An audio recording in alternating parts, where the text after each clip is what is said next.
In addition to having a negative ecological impact, invasive species also have a negative economic impact. And that's because they can take over areas and minimize productivity of agricultural lands and rangelands. And across the state of Oregon, we lose a lot of productivity from our lands as a result of invasive weeds taking over. So, unlike native plants, invasive weeds are not made for this climate, and so they don't grow at normal rates that native plants do, and they don't coexist with other plants the way native plants do.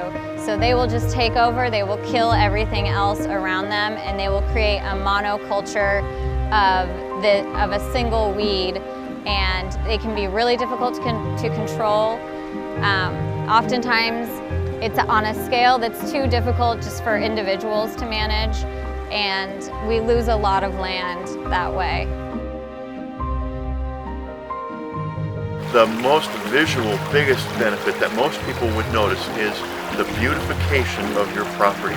When I look out my back window and see the view, these beautiful cedar trees and the groves of salmon berries, and in the spring and summer and the fall when the birds are moving through, it's fantastic. It's so much better than what was here before.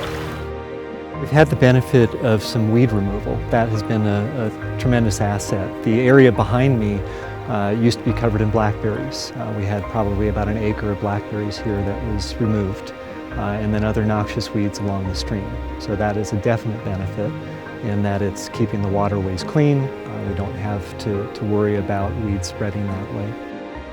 To me, it's a no-brainer because it doesn't cost the landowner anything. The environmental benefits are going to be essentially immediate as soon as they get started. It's going to most likely also enhance your property value because what they're going to be doing is replacing areas that currently are growing these invasive species, whether it's reed canary grass or Japanese knotweed or whatever it is, blackberries, replacing it with native flora, and as well not only shrubs and herbs and forbs, but trees. So you've got all that. To me, like I say, it's one of those no-brainer things. The more engaged landowners are and the more interested they are in learning about native plants and learning about the benefits, I think the better the survival of these projects will be into the future.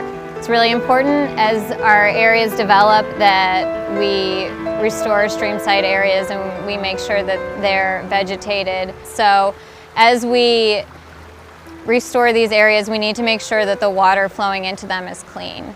And that is something that everyone has a part in. Even if you live in an area that's not on a stream, what you use to fertilize your lawn with or what you use to wash your car with, all that water is going into the drain and it's ending up in these streams.